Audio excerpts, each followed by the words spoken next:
ിൽ ഉൾപ്പെട്ടവരെ കരുതൽ തടങ്കലിലാക്കാൻ ADGP MR Ajith Kumar നിർദ്ദേശം നൽകി.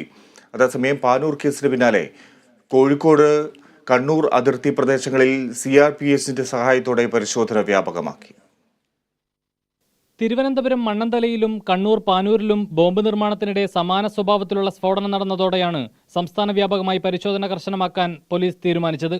ബോംബ് നിർമ്മാണവും ബോംബാക്രമണവും അടക്കമുള്ള കേസുകളിൽ ഉൾപ്പെട്ടവരെ പ്രത്യേകം നിരീക്ഷിക്കാനും ക്രമസമാധാന ചുമതലയുള്ള ADGP MR അജിത് കുമാർ കഴിഞ്ഞ ദിവസം നിർദ്ദേശം നൽകിയിരുന്നു. ഇതിന് പിന്നാലെയാണ് ഇത്തരം ആളുകളെ കരുതൽ തടങ്കലിൽ വെക്കാൻ ADGP നിർദ്ദേശം നൽകിയിരിക്കുന്നത്. തെരഞ്ഞെടുപ്പിന്റെ പശ്ചാത്തലത്തിൽ ആക്രമണ സാധ്യത ഒഴിവാക്കുന്നതിനായാണ് തെരഞ്ഞെടുപ്പ് കഴിയുന്നതുവരെ ഇവരെ കരുതൽ തടങ്കലിൽ വെക്കുക. അതിർത്തിയിൽ പരിശോധന ശക്തമാക്കാനും നിർദ്ദേശമുണ്ട്. അതേസമയം പാനൂരുമായി അതിർത്തി പങ്കിടുന്ന പ്രദേശങ്ങളിൽ പോലീസിന്റെയും CRPFന്റെയും നേതൃത്വത്തിൽ വ്യാപക പരിശോധന നടത്തി. നാദാപുരം, വളയം പോലീസ് സ്റ്റേഷനുകളുടെ പരിധിയിലുള്ള ചെറ്റക്കണ്ടിപ്പാലം, ഉമ്മത്തൂർ, കായലോട്ട് താഴെ, പെരിങ്ങത്തൂർ ഭാഗങ്ങളിലാണ് പരിശോധന നടന്നത്. CRPF, കേരള പോലീസ് എന്നിവർക്കൊപ്പം ബോംബ് സ്ക്വാഡ്, ഡോഗ് സ്ക്വാഡ് എന്നിവരും പരിശോധനയിൽ പങ്കെടുത്തു.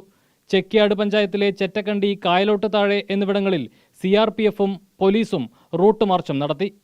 Kerala vision news, Thiruvananthapuram. Panoor bomb സ്ഫോടനവുമായി ബന്ധപ്പെട്ട 2 പേർ കൂടി കസ്റ്റഡിയിൽ. അമൽ ബാബു, മിഥുൻ എന്നിവരാണ് കസ്റ്റഡിയിലായത്.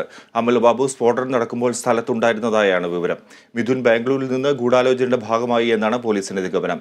കൂത്തുപറമ്പ് SCP വേണുഗോപാലിന്റെ നേതൃത്വത്തിലുള്ള പ്രത്യേക സംഘമാണ് ഇരുവരെയും പിടികൂടിയത്.